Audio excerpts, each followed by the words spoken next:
Hello and welcome to our channel Telugu రాజ్యం.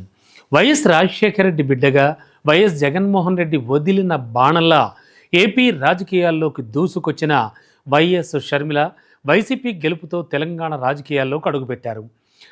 YCP party పేరుతో తెలంగాణలో పాదయాత్రలతో రాజకీయం మొదలుపెట్టిన షర్మిల పార్టీ విలీన ప్రక్రియతో తిరిగి పుట్టింటికి చేరుకున్నారు.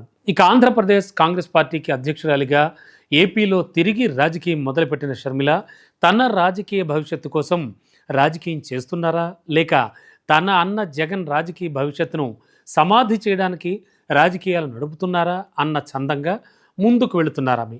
ఇక 2024 ఎన్నికల్లో వైసీపీ ఓటమే తన ప్రథమ కర్తవ్యం అన్న చందంగా జగనన్న మీద తన సోదరి సునీతతో కలిసి విరుచుకుపడ్డారు షర్మిల. చివరికి తల్లి విజయలక్ష్మితో కూడా తనకు అనుకూలమైనటువంటి స్టేట్మెంట్స్ ఇప్పించి జగన్ను నైతికంగా పతనం చేయగలిగారు షర్మిల.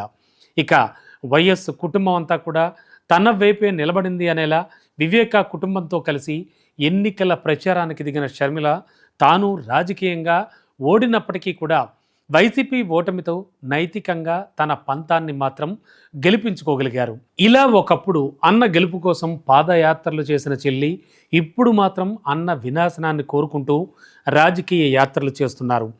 ఏపీలో కాంగ్రెస్ పార్టీ రాజకీయం పూర్తిగా సమాధైపోయింది. ఏపీలో ఇప్పుడున్న త్రిముఖ పోరులో కాంగ్రెస్ పార్టీ తిరిగి పూర్వ వైభవానికి రావడం అనేది అసాధ్యమైన విషయమే.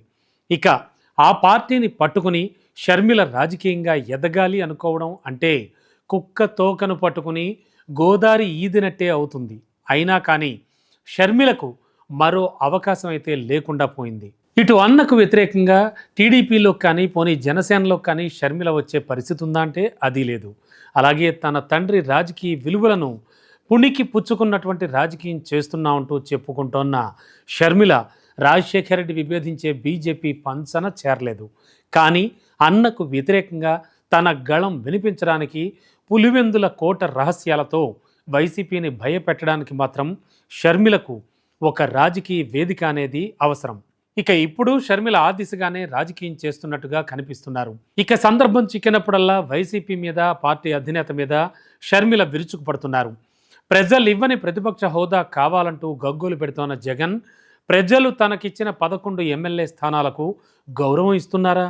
అసెంబ్లీకి వెళ్ళి చట్టసభల్లో ప్రజా సమస్యల మీద పోరాడడానికి భయపడే మీరు మీ ఎమ్మెల్యే పదవులకు రాజీనామా చెయ్యండి అంటూ వైసీపీ నేతలను నిలదీస్తున్నారు షర్మిల.